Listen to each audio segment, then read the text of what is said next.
एक रिटायर्ड जज ने कहा कि भ्रष्टाचार के लिए अगर स्पर्धा कर ली जाए तो येदुरप्पा सरकार को भ्रष्टाचार में नंबर 1 सरकार का अवार्ड देना होगा।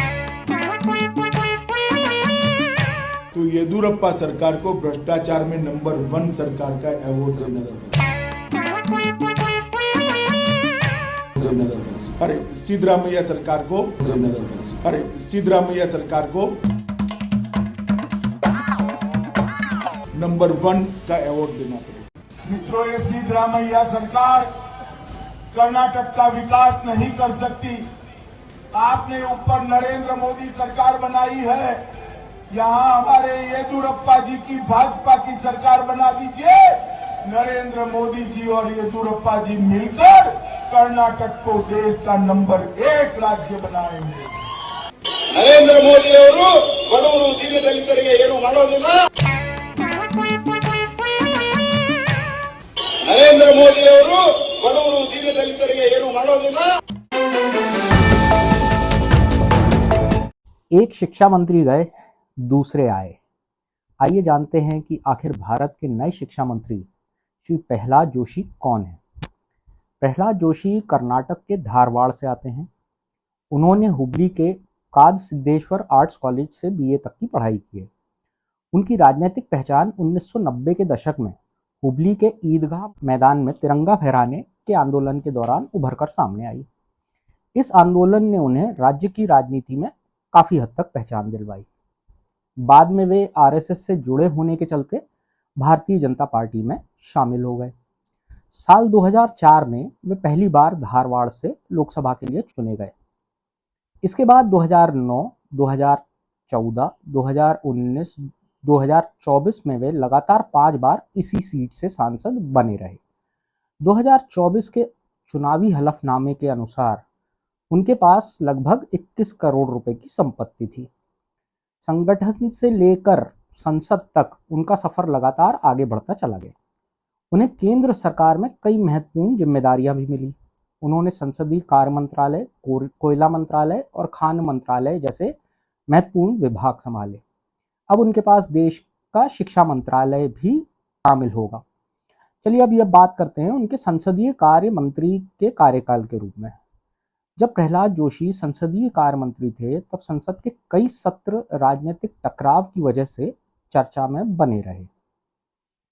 नवंबर 2021 में राज्यसभा के 12 विपक्षी सांसदों के निलंबन का प्रस्ताव उन्होंने ही सदन में रखा। इसके लगभग 2 वर्ष बाद 2023 के शीतकालीन सत्र में एक नया रिकॉर्ड बना। उस सत्र के दौरान लोकसभा और राज्यसभा मिलाकर 146 सांसद निलंबित किए गए।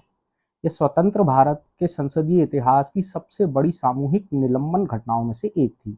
पर हाँ, ज्ञात रहे, देश में इस समय इमरजेंसी कदापि लागू नहीं थी। पूरे 17वें लोकसभा कार्यकाल में दोनों सदनों को मिलाकर कुल 206 निलंबन दर्ज किए गए। संसदीय कार्य मंत्रालय के बाद प्रहलाद जोशी को कोयला मंत्रालय की जिम्मेदारी सौंपी गई।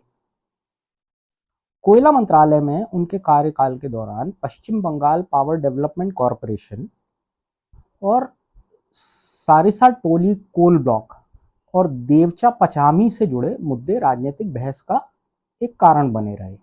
विपक्ष ने आरोप लगाए कि इन मामलों में पारदर्शिता बिल्कुल नहीं है, पर केंद्र सरकार और कोयला मंत्रालय ने इन सभी आरोपों को सिरे से खारिज कर दिया।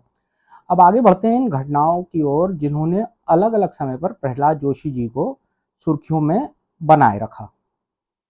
साल 2018 प्रहलाद जोशी का एक राजनीतिक बयान विवाद का एक बहुत बड़ा कारण बन गया। उनके एक भाषण को लेकर आरोप लगा कि उन्होंने हुबली के एक मुस्लिम बहुल इलाके की तुलना पाकिस्तान से की है। साथ ही वहां हथियारों को लेकर भी उन्होंने कुछ टिप्पणियां की। इस बयान के बाद उनके खिलाफ एक शिकायत भी दर्ज हुई।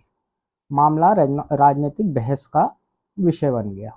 इसके बाद एक और घटना हुई जिसमें सोशल मीडिया पर काफ़ी चर्चा बटोरी, लोगों ने काफ़ी चटखारे लिए। एक चुनावी सभा के दौरान केंद्रीय गृह मंत्री अमित शाह का भाषण कन्नड़ में अनुवाद किया जा रहा था। अनुवाद कर रहे थे श्री प्रहलाद जोशी जी। अनुवाद के दौरान वे बोल गए कि भारत के प्रधानमंत्री नरेंद्र मोदी और केंद्र सरकार पिछड़े तबके, दलितों और वांछितों के लिए कुछ नहीं करेगी। बात साल 2022 की। रूस और यूक्रेन के बीच युद्ध चल रहा था। हजारों भारतीय छात्र यूक्रेन से वापस भारत लौट रहे थे।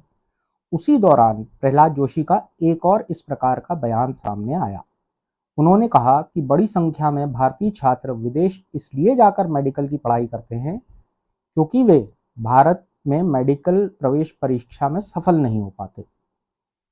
इस बयान पर छात्रों और अभिभावकों, यहाँ तक कि विपक्ष की ओर से भी काफी और बड़ी आलोचना की गई। इसके बाद आते हैं सबसे हालिया विवाद पर।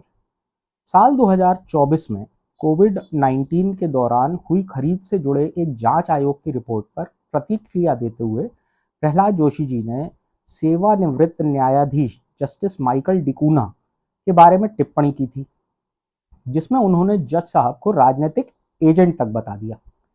इस टिप्पणी पर राजनीतिक और कानूनी हलकों में काफी बड़ी प्रतिक्रिया हुई। विवाद बढ़ने के बाद प्रहलाद जोशी ने सार्वजनिक रूप से खेद व्यक्त किया और यहां तक कि लिखित में भी माफी मांगी। अगर आप पूरे सफर को एक साथ देखें तो तस्वीर कुछ इस तरह बनती है। एक छात्र जिसने बीए किया, एक कार्यकर्ता जिसने 1990 के दशक में अपनी राजनीतिक पहचान बनाई, एक नेता जो लगातार 5 बार लोकसभा चुनकर लोकसभा में पहुंचा, एक मंत्री जिसने संसदीय कार्य, कोयला और खान जैसे महत्वपूर्ण मंत्रालय संभाले, और अब वही नेता भारत के शिक्षा मंत्रालय की जिम्मेदारी भी संभालेगा।